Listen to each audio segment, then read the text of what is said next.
ನಾವು ಗುರು ವಂದನೆಯನ್ನ ಮಾಡಿದ್ದೇವೆ.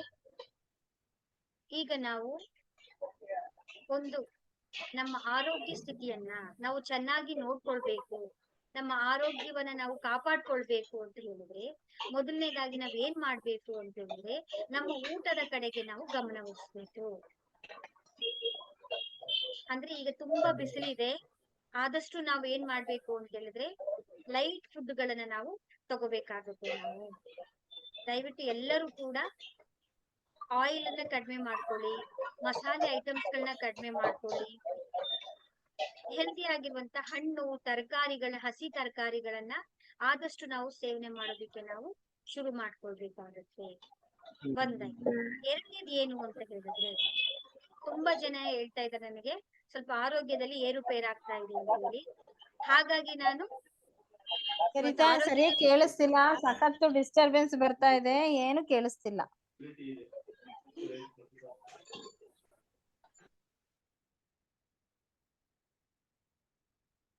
ಸೊ ಎರಡನೇದಾಗಿ ನಾವು ಏನ್ ಮಾಡ್ಬೇಕು ಅಂತ ಹೇಳಿದ್ರೆ ನಾವು ಕುಡಿಯುವಂತಹ ನೀರನ್ನ ನಾವು ಎನರ್ಜೈಸಿ ಮಾಡ್ಕೊಳ್ಬೇಕು. ಅದನ್ನ ನಾವು ಪ್ರೊಟೆಕ್ಷನ್ ಅನ್ನ ನಾವು ಮಾಡ್ಕೊಳ್ಬೇಕು.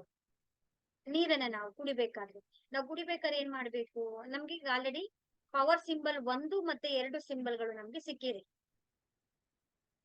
ನಾವು 2 ಸಿಂಬಲ್ಗಳನ್ನ ನಾವು ಕಲ್ತ್ಕೊಂಡಿದೀವಿ.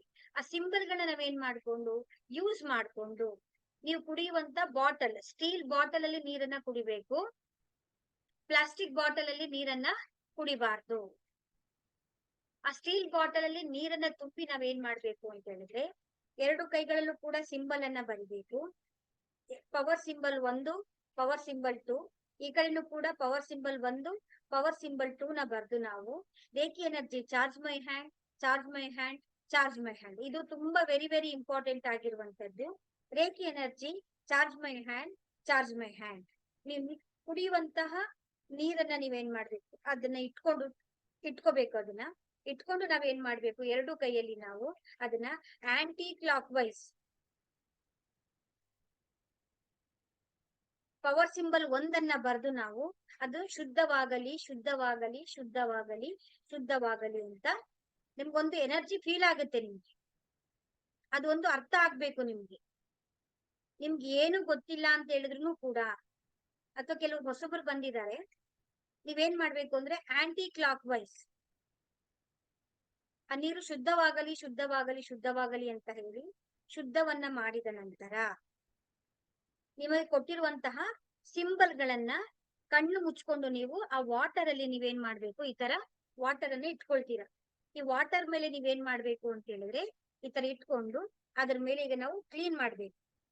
ಶುದ್ಧವಾಗಲಿ ಶುದ್ಧವಾಗಲಿ ಶುದ್ಧವಾಗಲಿ ಶುದ್ಧವಾಗಲಿ ಅಂತ ಕ್ಲೀನ್ ಮಾಡಿ ಆ ಒಂದು ನೀರಿನ ಒಳಗಡೆ ನಾವು ನಿಮ್ಗೆ ಕೊಟ್ಟಿರುವಂತಹ ಸಿಂಬಲ್ ಗಳನ್ನ ಅಥವಾ ಸಿಂಬಲ್ ಗಳನ್ನ ಕೊಟ್ಟಿಲ್ಲ ಅಂತ ಹೇಳಿದ್ರೆ ನಿಮಗೆ ಇಷ್ಟವಾದಂತ ದೇವರುಗಳನ್ನ ನೀವು ನೆನೆಸ್ಕೊಂಡು ಆ ನೀರಿನಲ್ಲಿ ಆ ಶಕ್ತಿಯನ್ನ ನೀವು ಸ್ಥಾಪನೆ ಮಾಡ್ಬೇಕು. ಚೋಪುರೆ ಚೋಪುರೆ ಚೋಪುರೆ, ಸೇಹಿಕಿ ಸೇಹಿಕಿ ಸೇಹಿಕಿ, ಸ್ಥಾಪಿತವಾಗಲಿ ಸ್ಥಾಪಿತವಾಗಲಿ ಸ್ಥಾಪಿತವಾಗಲಿ ಅಂತ ಹೇಳ್ಬಿಟ್ಟು ಈಗ ನಾವೇನ್ ಮಾಡ್ಬೇಕು ಅಂತ ಹೇಳಿದ್ರೆ ಜಲದೇವತೆಯನ್ನ ಪ್ರಾರ್ಥನೆ ಮಾಡ್ಬೇಕು. ಏ ಜಲದೇವತೆ, ನೀನು ಅಪಾರವಾದಂತಹ ಆಶೀರ್ವಾದವನ್ನ ನಮ್ಮ ಮೇಲೆ ನೀಡ್ತಾ ಇದೀಯಾ.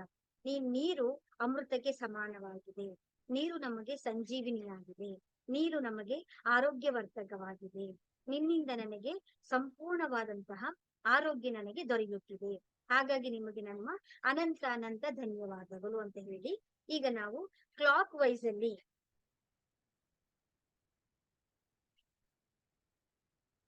ಧನ್ಯವಾದಗಳು ಧನ್ಯವಾದಗಳು ಧನ್ಯವಾದಗಳು ಧನ್ಯವಾದಗಳು ಅಂತ ಹೇಳಿ ಈ ಕೈಯನ್ನ ಹೀಗೆ ಇಟ್ಟು ಇನ್ನೊಂದ್ಸಲ ನೀವು ಅಫರ್ಮೇಶನ್ ನ ಕೊಡ್ಬೇಕು. ಹೇ ಜಲದೇವತೆ, ನೀವು ಸಂಜೀವಿನಿಯಾಗಿದ್ದೀರಾ, ನೀವು ಆರೋಗ್ಯವರ್ಧಕರಾಗಿದ್ದೀರಾ, ನಿಮ್ಮಿಂದ ನಮಗೆ ಸಂಪೂರ್ಣವಾದಂತಹ ಆರೋಗ್ಯವು ದೊರೆಯುತ್ತಿದೆ, ನಿಮಗೆ ನನ್ನ ಅನಂತ ಅನಂತ ಧನ್ಯವಾದಗಳು ಧನ್ಯವಾದಗಳು ಧನ್ಯವಾದಗಳು ಅಂತ ಹೇಳಿ ನೀರನ್ನ ನಾವ್ ಏನ್ ಮಾಡ್ಬೇಕು ಅಂತ ಹೇಳಿದ್ರೆ ಚಾರ್ಜ್ ಅನ್ನ ಮಾಡ್ಬೇಕು. ಚಾರ್ಜ್ ಅನ್ನ ಮಾಡಿ ಆ ನೀರನ್ನ ನಾವೇನ್ ಮಾಡ್ಬೇಕು ಅಂತ ಹೇಳಿದ್ರೆ ಕುಡಿಬೇಕು. ಯಾರಿಗೆ ಆರೋಗ್ಯ ಸರಿ ಇಲ್ಲ ಅಂತ ಹೇಳ್ತೀವಲ್ಲ ಅವ್ರು ಏನ್ ಮಾಡ್ಬೇಕು ಅಂತ ಹೇಳಿದ್ರೆ ನೀರನ್ನ ನಾವು ಚಾರ್ಜ್ ಮಾಡ್ಬೇಕು.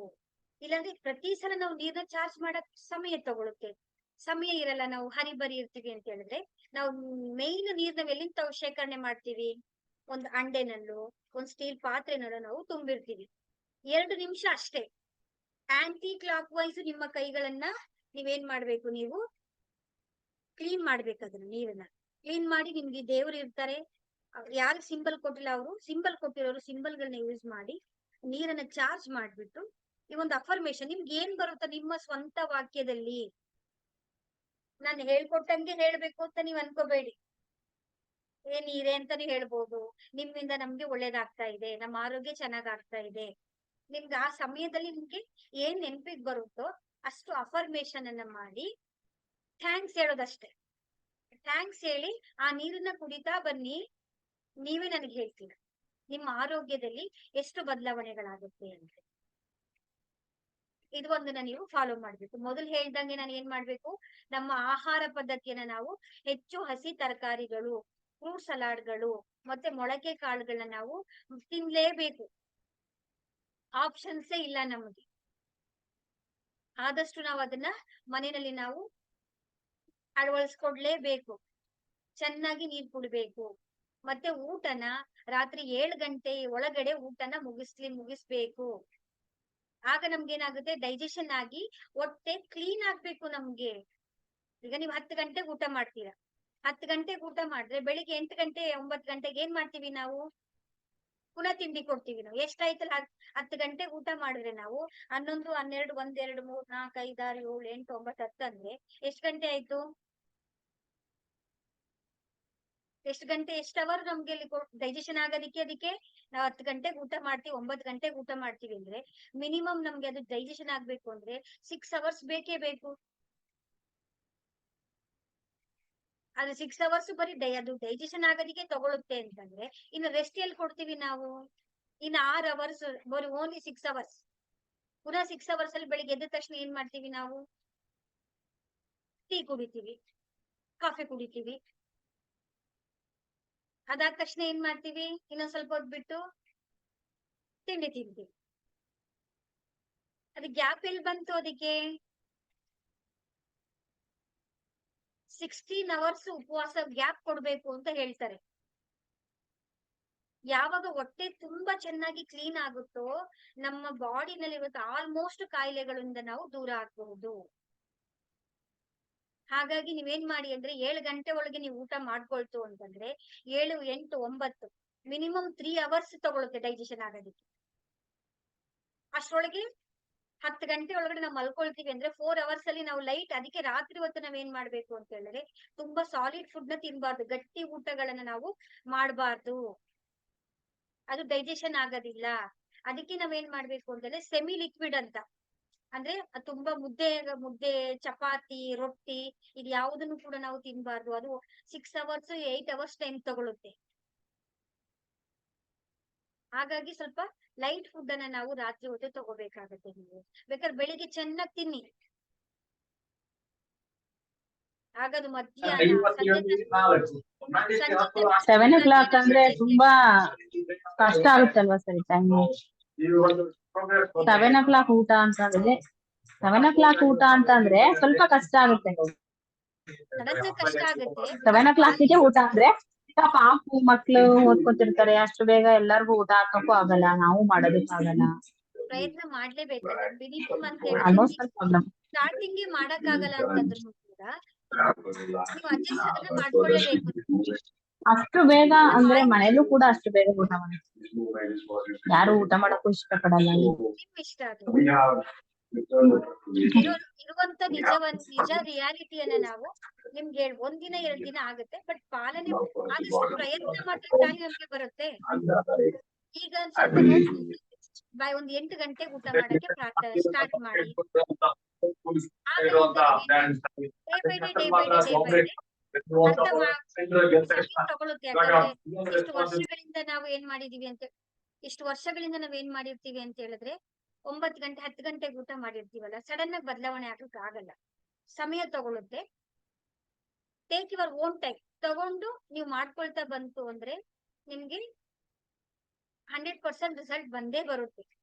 ಬರ್ಲೇಬೇಕು. ಅದ್ರ ನೀವು ಆಯುರ್ವೇದದಲ್ಲಿ ನೀವು ನೋಡಿರ್ಬೋದು, ಆಯುರ್ವೇದದಲ್ಲಿ ಹೇಳೋದೇ ಹಾಗೆ. ಅವ್ರು ವಾತ ಪಿತ್ತ ಕಫನ ನಾವು ಮೇಂಟೈನ್ ಮಾಡ್ಕೊಳ್ಬೇಕು ಅಂತ ಹೇಳ್ತಾರೆ. ನೀವು ತುಂಬಾ ಸೆಲೆಬ್ರಿಟೀಸ್ ಗಳನ್ನ ನೋಡಿ, ನೀವು Akshay Kumar one of the best celebrity, Bollywood celebrity, Shilpa Shetty,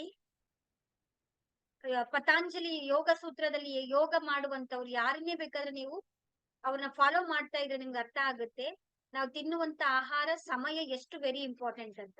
Akshay Kumar ಅವರು ಕೂಡ ಅವ್ರ ಲೈಫ್ ಲಾ ಇಷ್ಟು ದಿನದ ಒಳಗಡೆನು ಕೂಡ ಯಾವುದೇ ಪಾರ್ಟಿಗಳಿಗೂ ಕೂಡ ಅವರು ಎಷ್ಟೊತ್ತಲ್ಲಿ ಊಟ ಮಾಡಿಲ್ಲ ಅವ್ರು.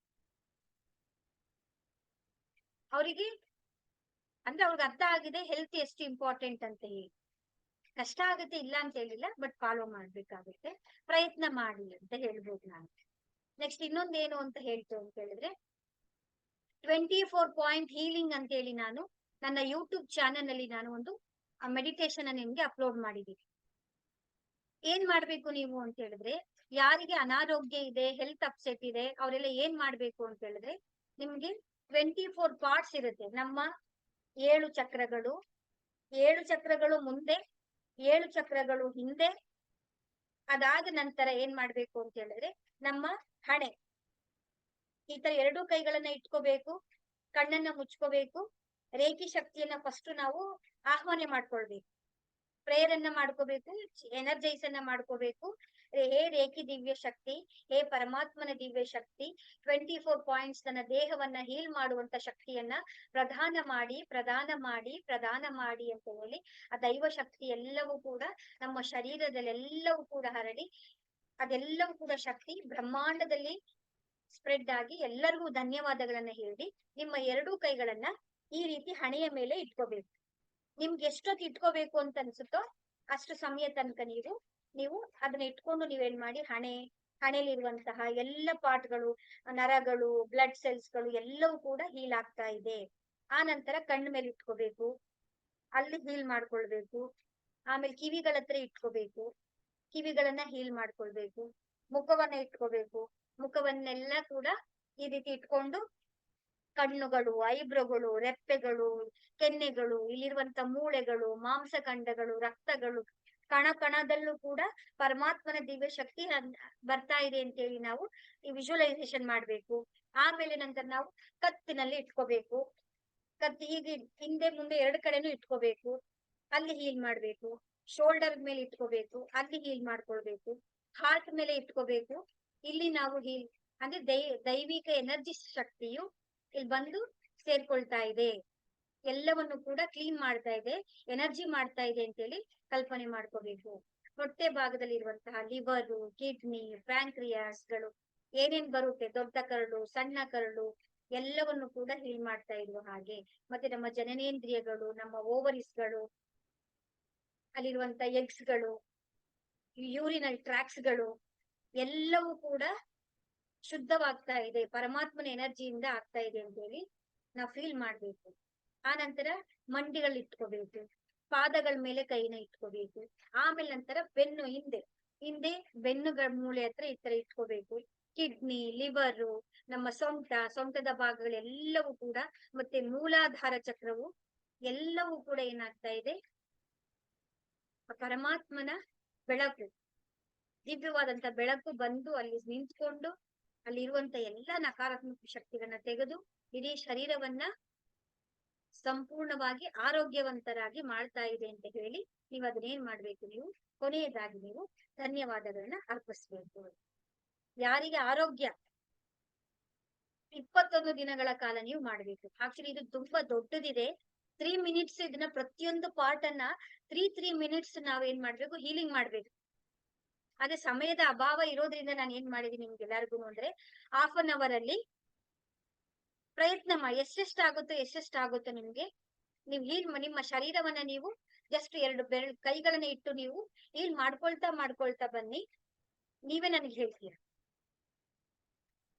ಇದೊಂದು 24 ಪಾಯಿಂಟ್ಸ್ ಹೀಲಿಂಗ್ ಮತ್ತೆ ವಾಟರ್ ಟೆಕ್ನಿಕ್.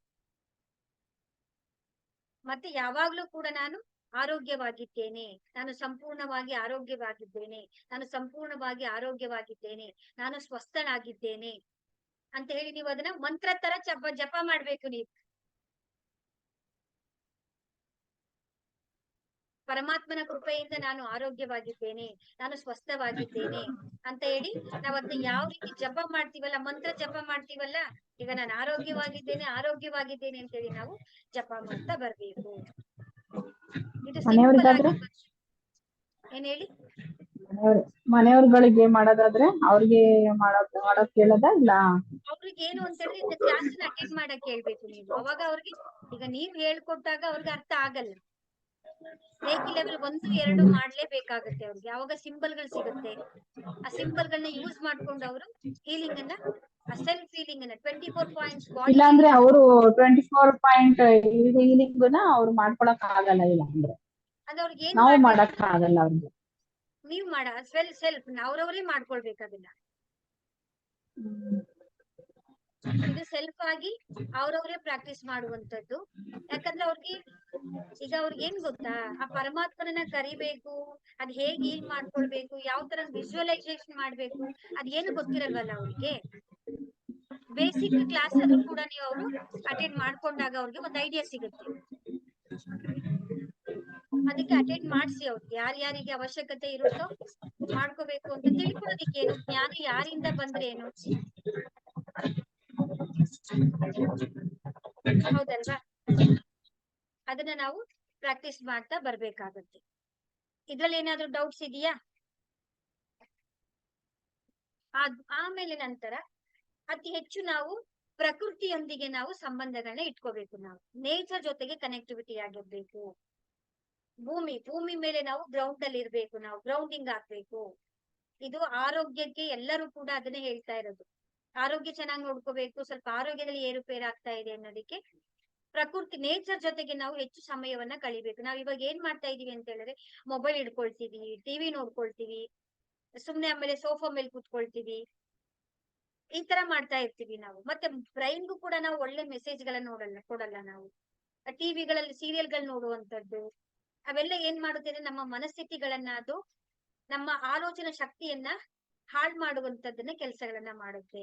ಹಾಗಾಗಿ ಬರೀ ಕಾಲಿನಲ್ಲಿ ನಡೆಯುವುದು, ವಾಕಿಂಗ್ ಮಾಡೋದು, ಪಾರ್ಕ್ ಅಲ್ಲಿ ಹೋಗಿ ಕುತ್ಕೊಳ್ಳುವಂತದ್ದು, ನದಿ ನೀರ್ ಹತ್ರ ನೋಡುವಂತದ್ದು, ಎಷ್ಟು ನಮ್ಗೆ ಏನೇನು ಸಿಗುತ್ತೋ ನಮ್ಮ ಸುತ್ತಮುತ್ತಗಳು ಏನೇನ್ ಇರುತ್ತೋ, ಅಥವಾ ನಮ್ಮ ಮನೆಯಲ್ಲಿ ಗಾರ್ಡನ್ ಇದ್ರೆ ಗಾರ್ಡನ್ ನೋಡೋದು, ಟೆರೇಸ್ ಮೇಲೆ ಸಂಜೆ ಹೊತ್ತು ಆಕಾಶ ನೋಡೋದು, ಜಸ್ಟ್ ಆಕಾಶ ಹೇಗೆ ಮೂವ್ ಆಗ್ತಾ ಇದೆ, ಅಲ್ಲಿ ಏನೇನ್ ಚಿತ್ರಗಳು ಕಾಣಿಸ್ತಾ ಇದೆ, ಅಥವಾ ನೇಚರ್ ಜೊತೆಗೆ ನಾವು ಕನೆಕ್ಟಿವಿಟಿಯಾಗಿ ಇಟ್ಕೋಬೇಕಾಗತ್ತೆ. ನಾವು ನೇಚರ್ ಜೊತೆ ಕನೆಕ್ಟಿವಿಟಿ ಇಟ್ಕೊಂಡಾಗ ಆಟೋಮ್ಯಾಟಿಕಲಿ ನೇಚರ್ ನಮ್ಮನ್ನ ಹೀಲ್ ಮಾಡುತ್ತೆ. ನಮ್ಮನ್ನ ಜಸ್ಟ್ 21 ಡೇಸ್ ಇದನ್ನ ಫಾಲೋ ಮಾಡಿ ನೋಡಿ. ಪ್ರತಿಯೊಂದು ಕೂಡ ತಪಸ್ತರನೇ ನೀವು ಫಾಲೋ ಮಾಡ್ಬೇಕು ಅಂತ ಹೇಳಿದ್ರೆ ಅಡೆತಡೆಗಳು ಬಂದೇ ಬರುತ್ತೆ. ಆದ್ರೆ ಯಾರು ಅಡೆತಡೆಗಳನ್ನ ಮೆಟ್ಟಿ ನಿಲ್ತಾರೋ ಅವ್ರಿಗೇನೆ ಪರಮಾತ್ಮ ಒಲಿಯೋದು. ಅಷ್ಟು ಈಸಿಯಾಗಿ ಎಲ್ಲಾನು ಪಡ್ಕೊಂಡ್ಬಿಡೋಂಗಿದ್ರೆ ಈಸಿ ಇದೆ, ಸಿಂಪಲ್. ಆಕಾಶ ನೋಡಕ್ ಆಗಲ್ವಾ? ಸಿಂಪಲ್. ಹುಣ್ಣಿಮೆ ಚಂದ್ರನ್ ನೋಡಕ್ ಆಗಲ್ವಾ? ಎಷ್ಟ್ ದಿನ ನೋಡ್ತಾ ಇದೀವಿ ನಾವು. ಮಳೆ ನೆನಿಬಹುದು ಒಂದ್ 5 ನಿಮಿಷ 10 ನಿಮಿಷ, ಎಲ್ಲ ಸಿಂಪಲ್ ಆಗಿದೆ. ಸಿಂಪಲ್ ಆಗಿರೋದೇ ನಾವು ಮಾಡಕ್ ಆಗ್ತಾ ಇಲ್ಲ. ಅದ್ರ ಕಡೆಗೆ ನಾವು ಗಮನ ಕೊಟ್ಟಾಗ ನಮ್ಗೇನಾಗುತ್ತೆ ಅಂದ್ರೆ ನಮ್ಮ ಆರೋಗ್ಯವು ಚೆನ್ನಾಗಾಗುತ್ತೆ. ಮತ್ತೆ ಇನ್ನೊಂದು 4ನೇದು ಏನು ಅಂತ ಹೇಳಿದ್ರೆ, ಈಗ ಆಲ್ರೆಡಿ ಆಹಾರ ಗೊತ್ತಾಗಿದೆ, ನಾವು 24 ಪಾಯಿಂಟ್ಸ್ ಗೊತ್ತಾಗಿದೆ, ವಾಟರ್ ಟೆಕ್ನಿಕ್ ಗೊತ್ತಾಗಿದೆ ನಿಮ್ಗೆ, ಮತ್ತೆ ನೇಚರ್ ಜೊತೆಗೆ ನಾವು ಇರ್ಬೇಕಾಗಿದೆ. ನೆಕ್ಸ್ಟ್ ಒಂದು ಏನು ಅಂದ್ರೆ ಸೆಲ್ಫ್ ಹೀಲಿಂಗ್. ಸೆಲ್ಫ್ ಹೀಲಿಂಗ್ ಅನ್ನ ನಾವು ಪ್ರತಿದಿನ ನಾವು ಮಾಡ್ತಾ ಬರ್ಬೇಕು. ಯಾಕೆ ಅಂತ ಹೇಳಿದ್ರೆ, ನಾವು ಮಾನಸಿಕವಾಗಿ ನಕಾರಾತ್ಮಕ ಶಕ್ತಿಗಳು ಬರ್ತಾ ಇರುತ್ತೆ, ಭಾವನಾತ್ಮಕವಾಗಿ ನಕಾರಾತ್ಮಕ ಶಕ್ತಿಗಳು ಬರ್ತಾ ಇರುತ್ತೆ ನಮ್ಗೆ. ಮತ್ತೆ ನಮ್ಮ ಸುತ್ತಮುತ್ತ ಇರುವಂತ ಎನ್ವೈರನ್ಮೆಂಟ್ ಇಂದನೂ ಕೂಡ ನಮ್ಗೆ ಎನರ್ಜೀಸ್ಗಳು ನಮ್ಗೆ ಡಿಸ್ಟರ್ಬೆನ್ಸ್ ಆಗ್ತಾ ಇರುತ್ತೆ. ನಾವು ಹೊರಗಡೆ ಹೋಗ್ತೀವಿ ಅಂತ ಹೇಳ್ಕೊಳ್ಳಿ, ಪಾರ್ಟಿಗಳು, ಫಂಕ್ಷನ್ಸ್ಗಳು, ಮದ್ವೆಗಳು, ಎಲ್ಲಾ ಕಡೆಗೂ ಹೋಗ್ತಾ ಇರ್ತೀವಿ ನಾವು. ಅಲ್ಲಿರುವಂತ ನೆಗೆಟಿವ್ ಎನರ್ಜೀಸ್ಗಳು ಏನಾಗುತ್ತೆ, ನಮ್ಮ ಪಾಸಿಟಿವ್ ಎನರ್ಜಿಯನ್ನ ಡಿಸ್ಟ್ರಾಕ್ಟ್ ಮಾಡುತ್ತೆ. ಎಲ್ಲಿಗೆ ಹೋದ್ರೂ ಕೂಡ ನಾವೇನ್ ಮಾಡ್ಬೇಕು ಅಂದ್ರೆ ಚೋಕುರೆ ಸಿಂಬಲ್ ಅನ್ನ ಡ್ರಾ ಮಾಡ್ಕೊಳ್ಳೋದು. ಮನೆಯಿಂದ ಹೊರಡ್ಬೇಕಾದ್ರೆ ಚೋಕುರೆ ಚೋಕುರೆ ಚೋಕುರೆ, ನಾನು ಸೇಫ್ ಆಗಿ ಹೋಗ್ತಾ ಇದ್ದೀನಿ, ಸೇಫ್ ಆಗಿ ನಾನು ಬರ್ತಾ ಇದ್ದೀನಿ. Thank you so much. ಮತ್ತೆ ಬ್ಯಾಲೆನ್ಸ್, ಸೇಹಿಕಿ ನಮ್ಮ ಸಹಸ್ರಾರ ಚಕ್ರದಲ್ಲಿ ಸೇಹಿಕಿ. ನಾನು ಎಂತ ಸಿಚುವೇಶನ್ ಕೂಡ ನಾನು ಸಮತೋಲನದಲ್ಲಿ ಇರ್ತೇನೆ. ಬ್ಯಾಲೆನ್ಸ್. 2 ನಿಮಿಷ ಹೊರಗಡೆ ಹೋಗ್ಬೇಕು, ನಮ್ ಕೆಲ್ಸಗಳೆಲ್ಲ ಮುಗಿಸ್ಕೊಂಡ್ ಬರ್ಬೇಕು, ಥ್ಯಾಂಕ್ಸ್ ಅನ್ನ ಹೇಳ್ಬೇಕು, ಸೆಲ್ಫ್ ಹೀಲಿಂಗ್ ಅನ್ನ ಪ್ರಾಕ್ಟೀಸ್ ಮಾಡ್ತಾ ಬರ್ಬೇಕು. ಇಷ್ಟೆಲ್ಲ ನಿಮ್ಗೆ ಅರ್ಥ ಆಗಿದೆ ಅಂತ ಅನ್ಕೊಳ್ತೀನಿ. ನಾವೀಗ ಚುಟುಕಾಗಿ ಬಹಳ ದಿನಗಳ ಒಂದ್ ವಾರ ದಿನ ಗ್ಯಾಪ್ ಆಗಿದೆ. ನಾವು ಸೆಲ್ಫ್ ಹೀಲಿಂಗ್ ಅನ್ನ ಮಾಡೋಣ ಅಥವಾ ನಾಳೆ ಮಾಡೋಣ? ಇನ್ನೇನಾದ್ರು ಡೌಟ್ಸ್ ಇದೆಯಾ?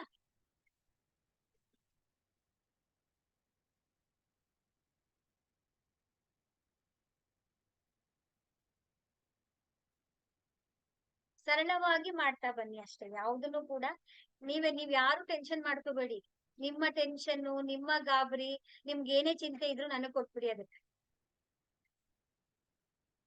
ನಿಮ್ಗೆ ಏನೇ ತೊಂದರೆಗಳಿದ್ರು, ನಿಮ್ಗೆ ಏನೇ ಮಾಹಿತಿ ಇದ್ರು ಕೂಡ ನೀವ್ ಯಾವ ಸಮಯದಲ್ಲಾದ್ರೂ ಕೂಡ ಸಂಜೆ 5 ಗಂಟೆ ತನಕ ನೀವು ಕಾಲ್ ಮಾಡ್ತೀರ. ಇಲ್ಲಿ ಟೆನ್ಷನ್ ಮಾಡ್ಕೊಳಕ್ಕೆ, ಗಾಬರಿ ಮಾಡ್ಕೊಳ್ಳೋ ಅಂತ ಅದಕ್ಕೆ ನಾವ್ ಯಾರು ಗ್ಯಾದರಿಂಗ್ ಆಗಿದ್ದ? ಎಲ್ಲವೂ ಕೂಡ ಖುಷಿಯಿಂದ ಆನಂದವಾಗಿ ಸರಳವಾಗಿ ನಾವು ಮಾಡ್ಬೇಕು. ಸ್ಟ್ರಿಕ್ಟ್ ಆಗಿ ಗೆರೆ ಎಳ್ದಂಗೆ ಹೊಡಿತಲ್ಲ, ಪನಿಷ್ಮೆಂಟ್ ಕೊಡ್ತಾರಲ್ಲ, ಆತರ ಮಾಡಂಗಿಲ್ಲ. ಮಾಡ್ತಾ ಬನ್ನಿ, ಆದ್ರೆ ಮಾಡ್ಲೇಬೇಕು. ಮಾಡ್ತಾ ನಮ್ಗೆ ಏನಾಗುತ್ತೆ ಅಂದ್ರೆ ನಮ್ಮಲ್ಲಿ ಆ ಒಂದು ಎನರ್ಜಿ, ಆ ದೈವಿಕ ಶಕ್ತಿ, ಒಂದು ಆಶೀರ್ವಾದ ನಮ್ಮಲ್ಲಿ ತುಂಬಾ ಚೆನ್ನಾಗಿ ಗ್ರೋ ಆಗ್ತಾ ಬರುತ್ತೆ.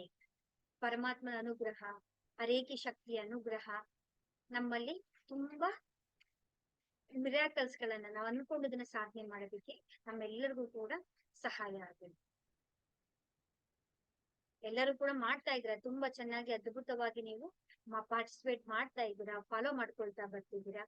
ಅಡಿಷನಲ್ ಆಗಿ ಇವುಗಳನ್ನು ಸೇರಿಸ್ಕೊಂಡು ನೀವು ಪ್ರಾಕ್ಟೀಸ್ ಮಾಡ್ತಾ ಬನ್ನಿ. ಇನ್ನೇನಾದ್ರು ಡೌಟ್ಸ್ ಇದ್ರೆ ಇದೆಯಾ ಕೇಳ್ಬಹುದು.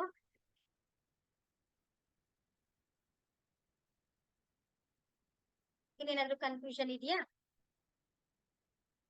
ಇಲ್ಲ ಅಂತ ಹೇಳ್ತೀನಿ. ಹಾಗಾದ್ರೆ ಈ ಸೆಷನ್ ಇಲ್ಲಿ ಮುಗಿಸ್ಬೋದಾ?